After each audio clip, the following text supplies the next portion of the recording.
Hello, welcome back to my channel. I'm Lena, this is Lena's Bookshelf, and today we have a big fall book haul, and a lot of them will be on my fall TBR for this season as well. But before we get into that, I wanted to talk about the sponsor of today's video, and that is Zinff Optical. So Zinff reached out to me and said that they would provide me with a pair of glasses as well as a code for all of my viewers, and it was just such a nice, easy, painless process. I've actually been wearing glasses for about 10 years now, so I was able to pick my frames from their website. They have so many different options, and you can sort by the style of frame that you like, the size. It was really easy to input my prescription into the website, and the glasses came in a really cute box with a microfiber cloth to clean them with.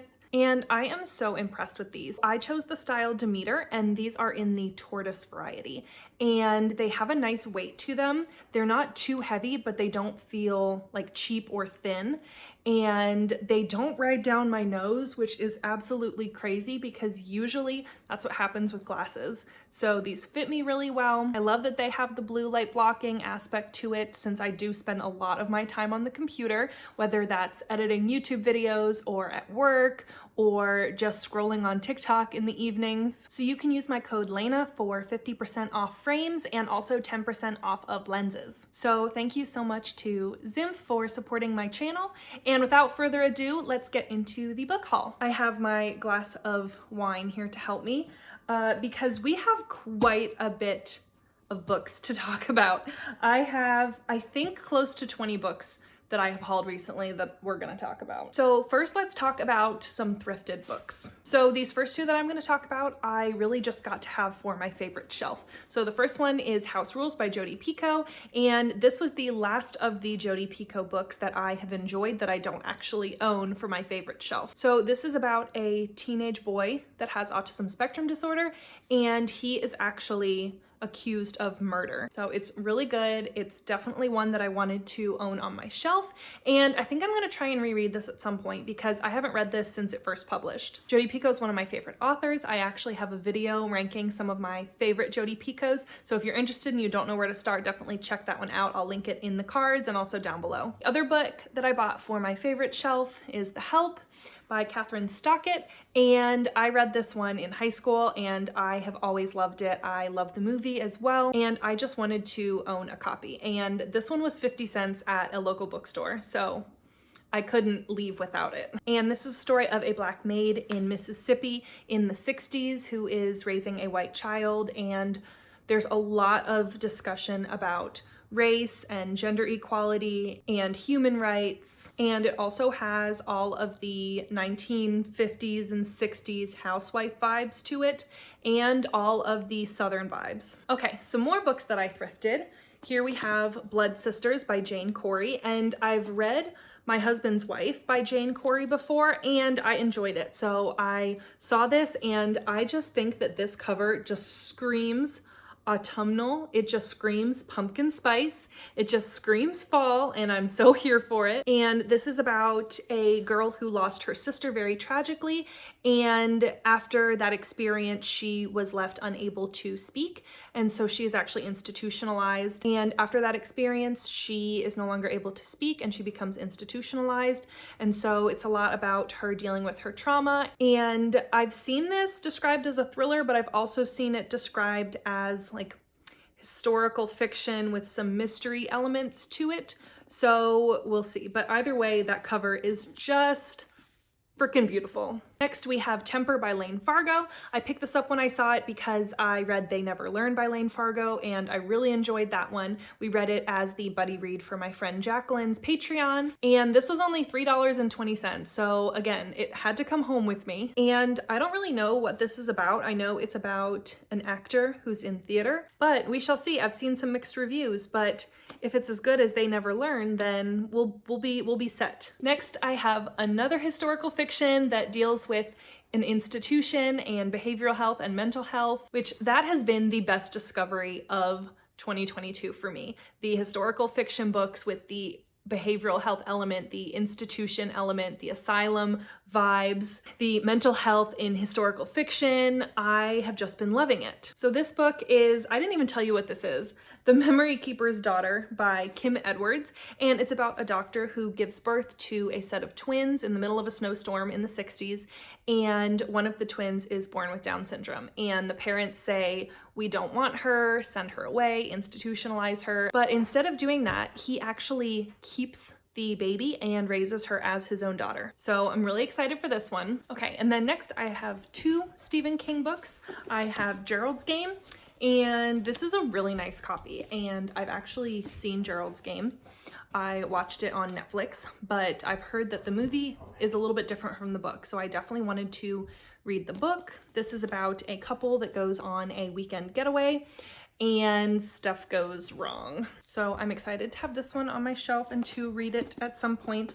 And then I also have Night Shift, and this is, again, a really nice copy. And this is a set of short stories. So I feel like this would be great for like a readathon or something where I could read a short story a day. So I'm happy to have these two for my Stephen King shelf. And next we have We Need to Talk About Kevin by Lionel Shriver. And I've also seen the movie of this one, and I've heard that even if you've seen the movie, it's still worth reading the book. And this has Saving Noah by Lucinda Berry vibes. This is about a woman who doesn't really feel very connected to her child, so it kind of has the Push-esque vibes to it, but this goes way further than the Push ever went. How far would you go for your family type of trope, a what would you do in this situation, a creepy child trope. It just has all of those things that I love in thrillers, and I am going to read this for a specific vlog that I have in mind. The next book that I thrifted is Dragonfly in Amber by Diana Gabaldon. And if you didn't know, this is the second book in the Outlander series. I read Outlander this past month, and I really enjoyed it. A lot more than I thought I would. So much so that I paid $9.24 to buy the second book. And these are chunkers. They were written in the 90s, and they are like 700 pages long, but I love the show. I love anything about Scotland, and so we'll see when I get to this. I had the first Outlander on my shelf for about 4 years before I got to it. So we'll see if it takes me another 4 years to pick up book number 2. And the last book that I got at that used bookstore was Blood Sugar by Sasha Rothschild. And I've heard really good things about this, and I am excited because it is blurbed by Stephanie Roble, who wrote Darling Rose Gold. I enjoyed that. Samantha Downing, who wrote For Your Own Good. I enjoyed that. And Zoja Stage, who wrote Baby Teeth. And I didn't enjoy that, but I have enjoyed other similar books to that. And I don't really know what this is about other than that it's a thriller and the main character has type 1 diabetes. So I'm excited for some of that rep in there. And this cover is just giving me all the summer vibes, but I might try and pick this up sometime this fall. Okay, the next 2 books that I'm going to talk about I actually got from little free libraries in my area. I have one little free library in particular that is really near where my parents live, and it always has really good books. So whenever I have some books to unhaul, I will swap them out at that little free library and see if there's anything that I want to pick up. So the first thing I picked up is a historical fiction, and it is 100 Summers by Beatrice Williams. And this is set in Rhode Island, and I just freaking love Rhode Island. I visited there for a work trip last year, and I just fell in love with the state. It's so cute, and the people there are so nice, and there's so much history, and it just seems like a very glamorous state. So I think this is about the seaside community there in Rhode Island going through a hurricane.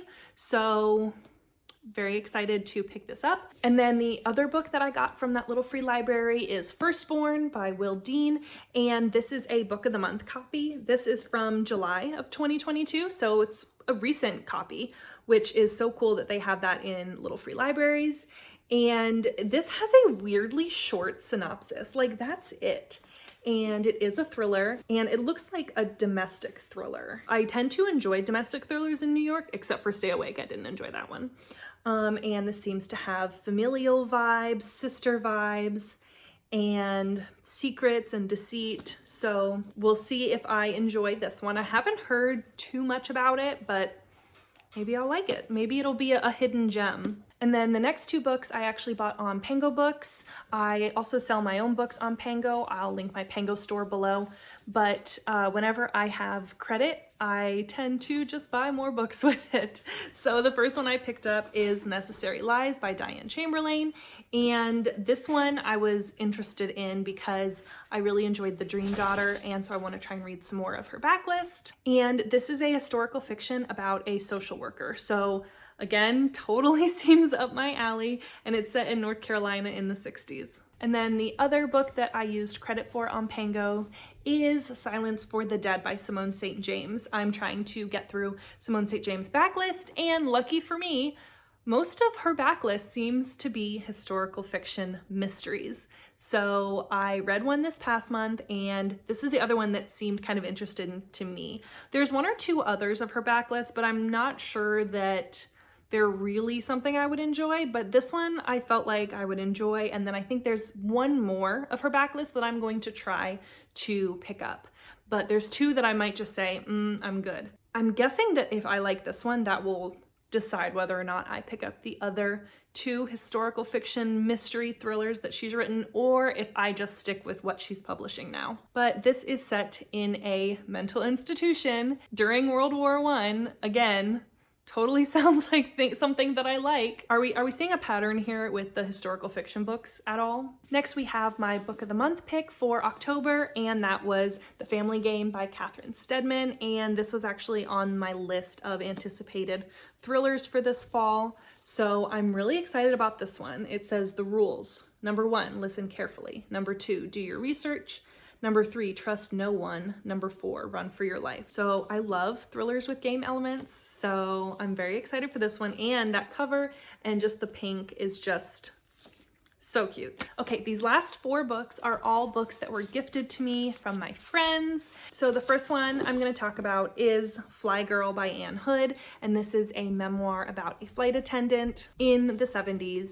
And this was gifted to me by my friend Jackie. I'll link her channel, Jacqueline. So thank you so much, Jackie. I'm so excited to read this one. And then one of her perks with the tier of her Patreon that I'm a part of included a quarterly book mail from your wish list. So she sent me The Last Housewife by Ashley Winstead, and this is actually going to be the buddy read for Thrill Till Halloween, which is the 72-hour readathon that I am co-hosting with Jackie and Liv from Liv's Library. So I will link my announcement video, but that will be the last weekend in October, and I'll link the Discord and all of that stuff below as well. But definitely join us for Thrill Till Halloween and read this book with us. So then these last 2 books were gifted to me by my friend Jess, and she and I are part of a Facebook book club, and in September we did a team challenge, and she and I were actually co-leaders. So we led a lovely team of 19 ladies playing a Jeopardy TBR game, and unfortunately we didn't win, but we had a lot of fun. And so I gifted her a book as a thank you for being such a great co-leader, and she did the same for me. So she gifted me Comfort Me with Apples by Catherine M. Valenti. I hope that's how you say it.